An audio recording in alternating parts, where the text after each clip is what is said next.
this is Diamond Guy 36, and I am back to rant some more about zero-tick pulses.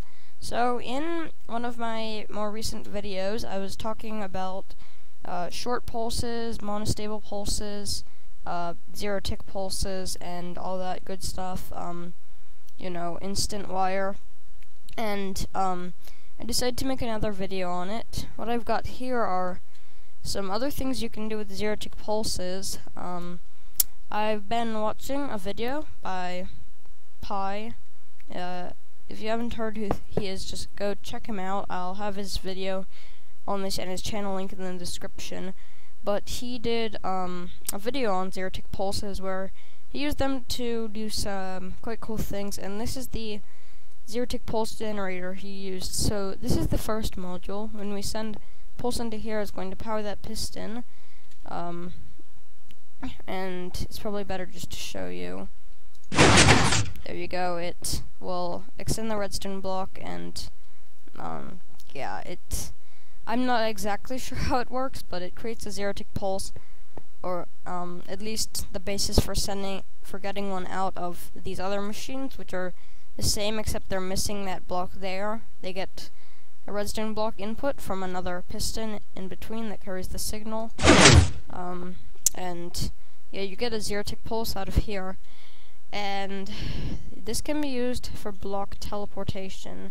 So I'm going to place a block here, and what's going to happen is this zero-tick pulse generator is going to fire, pushing that piston out, and then an instant later, 1 microtick later, this one will fire, pushing it here. Then let's see, this one will fire, pushing it over here. This one will fire, pushing it over here, and it will drag it back. And when I hit the button, it happens in an instant. And I couldn't use normal pistons because they don't accept zero-tick pulses as well. If I just put that there, and you can see it only makes it like over here. It gets all jammed up. And that's just because of this. I guess because, paradoxically, sticky pistons weren't designed, ironically, to actually push blocks and not pull them back. But when we feed them the zero-tick pulses, or short pulses, smaller than 1 tick, that's what happens, 1 tick or smaller.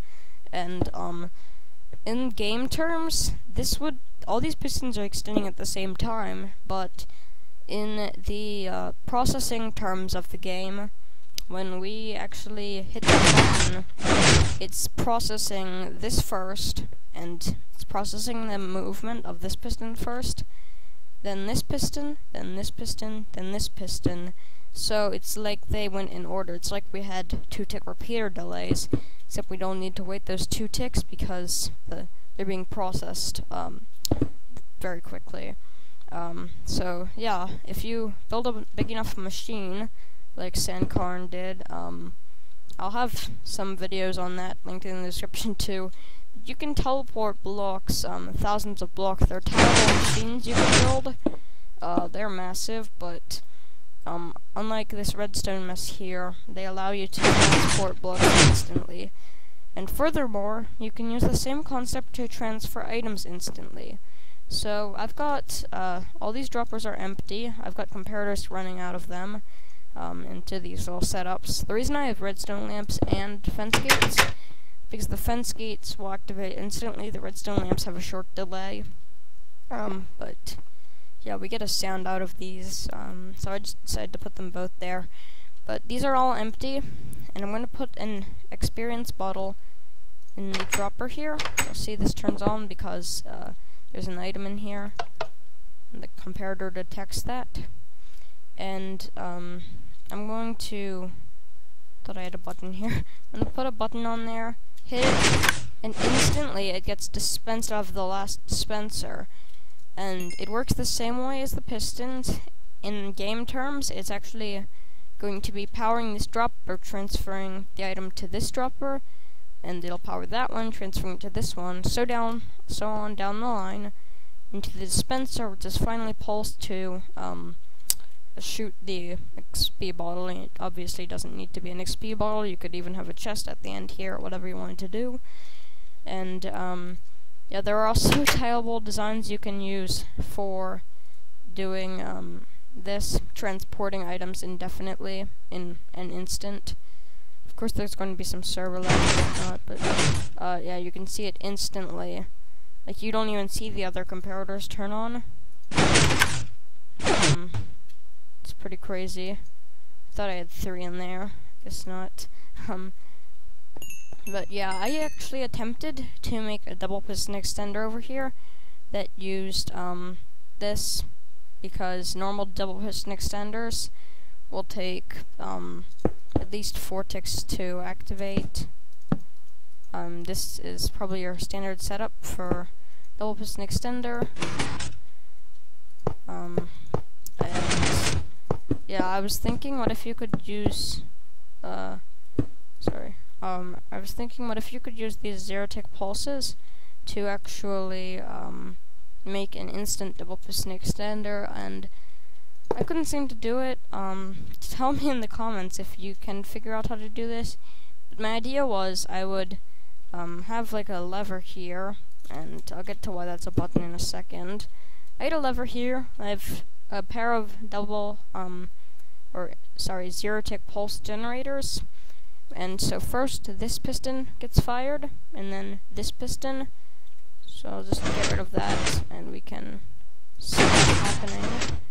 But then when I turn it off, they both retract at once and leave the block over here, which gets to my next point, the fact that if we want to do this upwards, you'll notice we get a normal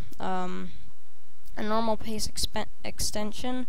Then when we get rid of the redstone torch, both pistons retract at once, but they don't grab the block. They're moving too quick to actually grab onto the block. And furthermore, this isn't feasible because if I tried depowering the redstone torch with a lever here, it only depower this one because this block's getting powered, and there's no other way to really turn that off. However, if you flip the lever 3 times, then it will retract. But yeah, if you want it instant, there's still that problem. Yeah, even horizontally. So I tried setting up another mechanism to see when this is an instant NOT gate, like I featured in my other video about this, and I'll just build one over here. So this is our output right here, and when we power this, our output is instantly turned off. But what happens is I don't really know it. See, I have it inverted, and then, well, what happened was we were having a constant pulse. So, say this is our wire right here. See, it's a constant pulse, and we want a short pulse to spit out that piston so it can grab the block and then retract that piston back with the other piston, and then grab the block again. Instead, it's just going to extend them. And so we pretty much got the same motion on both sides. So I tried making a little short pulsar. Mind the fact that we're going to lose a couple ticks because you can't, otherwise it's impossible to make a monostable circuit. Like, I'll do something like this. And you'll notice it's still a constant pulse because the redstone block gets fed out here because the pulse is so short. I thought, what if we extended the pulse so that wouldn't happen? And yeah, it still just doesn't work properly. So yeah, tell me if you can figure that out. On the other hand, the 0-tick pulses are much better for instant wire. This is your typical instant wire setup. You've got 15 blocks of redstone and then inverted pistons over redstone torches, so they'll all retract at once, depowering the redstone. And that left column of sand, by the way, will get raised up. but you need to wait a little bit for it to reset. For all the pistons to extend, it's going to take 1.5 ticks for the rest to extend. And if you were doing something like this, it obviously gets really annoying, because they all take their time to extend, and it'll take a good few seconds. If you want to send rapid pulses, this is your best solution. What we have here are like 30 or 40 of these zero-tick pulse generators all chained up. At the end we have a slime block pillar to show that it sent the pulse that far. And when I hit the button, it gets raised up, and we don't need to wait for it to reset. We can just keep hitting it. And it's, yeah, it all pushes out its redstone blocks at once. There's some graphical errors, but it still works this time. They grab the redstone blocks back. And yeah, basically there's very little delay. The only delay on the signal being sent is processor-wise. And this repeater I sent, like, it can be 2-tick, but if I had like a 1-tick repeater here or a piece of redstone dust, it would get a 0-tick pulse. That's why I've made it a longer pulse, so it doesn't spit out the slime blocks. But yeah, this, while being more expensive, is better, works better. So yeah, that's just another insta-wire solution, and we just have the 0-tick pulse generators I showed earlier, all chained up. Once again, I'll link Pi's video in the description. He did a much better explanation. But I find it very cool that we can just now teleport blocks. And as far as I know, we have been able to since like 1.5 actually, when these 0-tick pulses were first introduced. And yeah, so I'll have some videos linked in the description of what you can do with this. It's pretty cool. Instant item transport, instant block transport. Unfortunately, I'm pretty sure it wouldn't work on players because entities are processed so much differently than players. Yeah, see? But that'd be cool. But yeah, this has been Diamond Guy 36. Thanks for watching, and I'll see you all later. Goodbye.